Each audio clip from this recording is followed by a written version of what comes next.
Hey everybody, Nick from the Bass Hookup, and today I just want to bring you guys some breaking news over yesterday and this morning from two major leading tournament organizations, one being the NPFL and one being Bassmaster, have both come out and they've made their ruling going into next season for forward-facing sonar.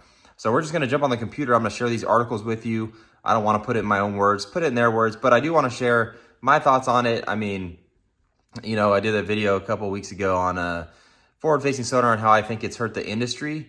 I think it's changed it. It's definitely changed the industry. I don't want to say new technology is a bad thing. I like using it. I'm still going to use forward-facing sonar. I was using it the other day for striper fishing, great for crappie fishing, great for bass fishing. It's fun to use. It's just when the major tournament organizations and these major televised organizations that have anglers that are winning on it, and they're showing people catching everything on forward facing. They're only using basically one technique, and that hurts the manufacturers. That hurts the bait companies, because now these bait companies are just focused on ball head minnows, and that hurts, I think, the consumer, because there's nothing new, exciting coming out, except unless you're excited about forward facing sonar, which I love forward facing sonar. Honestly, I like using it. I'm not against it. I don't know. Either way, it doesn't matter to me. I love fishing the Delta. That's how I grew up. I could fish without it. I could fish with it. So I think you got to know both ways, right?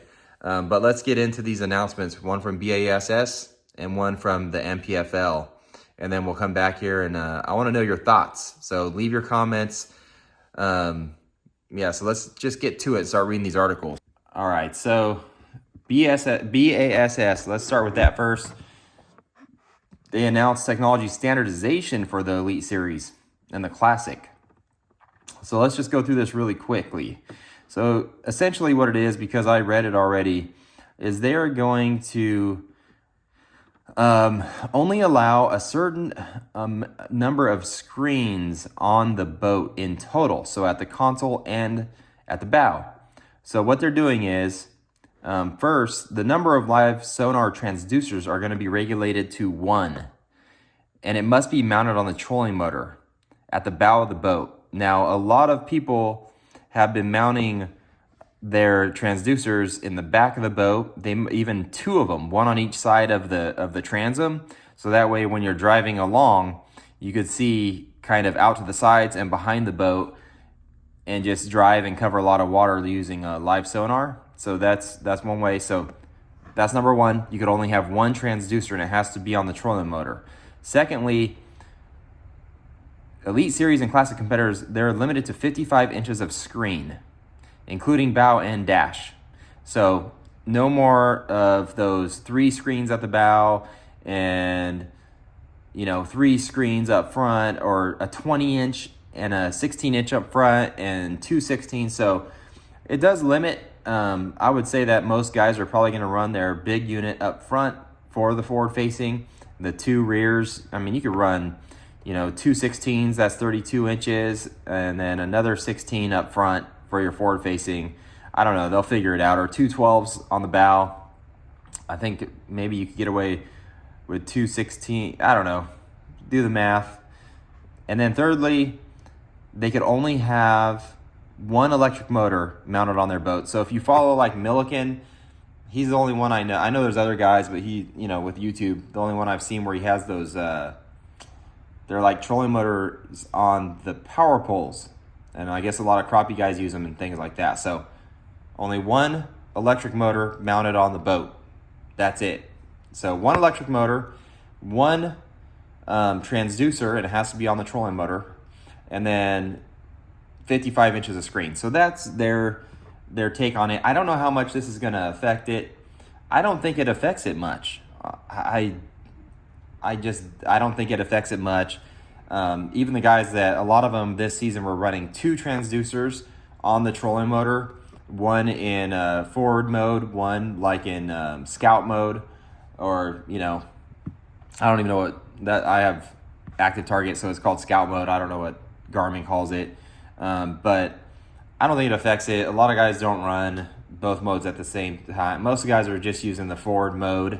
If they're fishing shallow and they're fishing beds, they'll just flip that transducer around. I mean, they're all in a quick mount. You could just flip it around and put it in scout mode and see beds that way. So I really don't think this is going to change much. It's just going to lower the amount of electronics these guys have on their boats. And it really was just overkill. Like I said in my last video, I didn't think B.A.S.S would be able to ban it altogether because they're sponsors. They couldn't do it. They couldn't afford it, really. Now let's look at the 2025 approved technology list. This is also a change. So basically your basic transducers for live scoping or forward-facing sonar are on the approved list. Now not approved is the Garmin LVS 62. When we were at the Classic last year, there was a ton of boats, maybe all of them, had at least one LVS 62. And if you don't know what an LVS 62 is, it's essentially the saltwater version of that Garmin Panoptix transducer. The LVS 62 could see up to 100 yards out. Now think about that, 100 yards out. These other guys, the LVS 34s, you could see 120 feet out. I mean, really, your bait and the fish, you could see like 100 feet out. But this LVX 62 could see like 100 feet out, 300 feet down. So, you know, that it could have been a big advantage to have that, but I don't know. I didn't see a lot of it on videos and things like that. I've heard it doesn't have as good of clarity, but who knows? I've never run one. But yeah, so that's the only thing that's banned or not approved for 2025. 2026 could change. Now let's go over to the NPFL. NPFL, they went a whole different route. They banned forward-facing sonar completely. Let's read why they did that. And they start out with, that they had many sleepless nights, hours of discussion, touch every corner of the industry, talk to fishermen, talk to sponsors, talk to everybody. And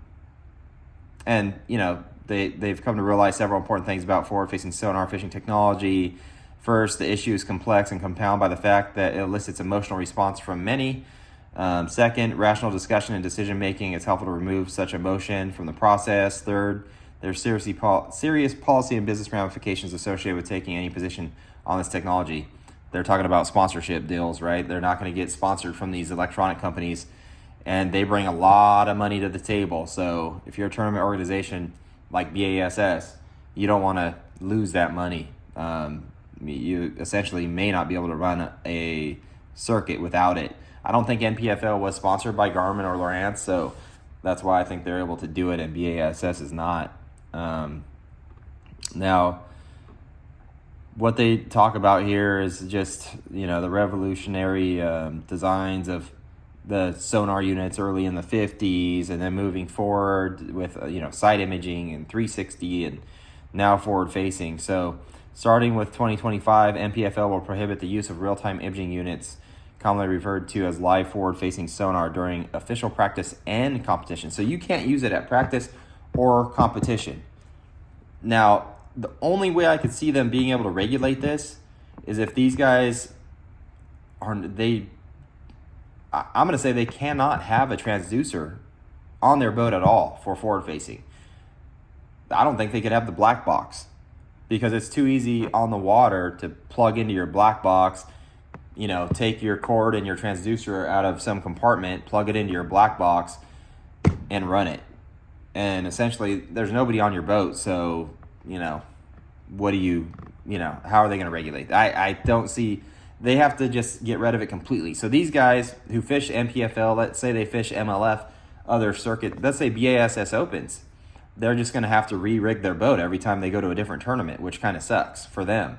But yeah, so like they go on saying the decision was neither easy nor made quickly. It's ultimately a business decision made after due diligence and unclouded by conflicting business relationships. And a lot of their business relationships, I think, are bait manufacturers. And like I said, it's hurting the bait manufacturers. So they talk about it. Our sport is too important and too diverse to allow technology to shrink it to a handful of methods and tackle. Robust competition requires variety, experience, and broad skills. It must be more than an expensive video game. So just like I was saying, this is the problem. Bait manufacturers and then the consumer, people watching it, number one, it's boring. And people say this, oh, it's funner to watch somebody flipping down the bank than watch the back of their head. To me, it is, because you don't know. They don't know. They're flipping to everything. They're flipping, every foot, every 2 foot in this tree or down a shoreline. Forward facing, you're watching the back of their head. They're not making a cast. Sometimes I've seen them for 20 minutes not make a cast until they see a fish. So it's different. There's a mystery behind somebody casting a topwater or throwing a spinnerbait down a bank or vibrating jig or flipping a jig into trees or down the bank, because you don't know and they don't know if there's a fish there. So yeah, it makes it more exciting when they do get bit. It's the mystery of it. So like I said, I like forward facing sonar, but when I watch it, it's boring. It's boring to me. And then, like I said, right here, it's shrinking it down to a handful of methods and tackle. It's shrinking all of fishing down. Of course, there's times in the morning, some guys might throw topwater. There's some bodies of water where it's just a frog because it's the Mississippi River or whatever it is, right? Or it's too shallow. It's Florida. But most of the lakes these places go, it's shrinking down the fishing world into just a handful of methods and tackle, and they don't want that. They want fishing to get back to what it should be, right? A mystery, a whole bunch of different techniques. You need to be, you need to be well-rounded. You need to be able to do everything. If you're going to consider yourself one of the best fishermen in the country, you should be able to do everything without forward-facing sonar. So those are the changes, right? NPFL bans it completely. B.A.S.S, essentially, I don't think they did anything. They took away some transducers, but I don't think they really did anything. I think it's going to remain the same.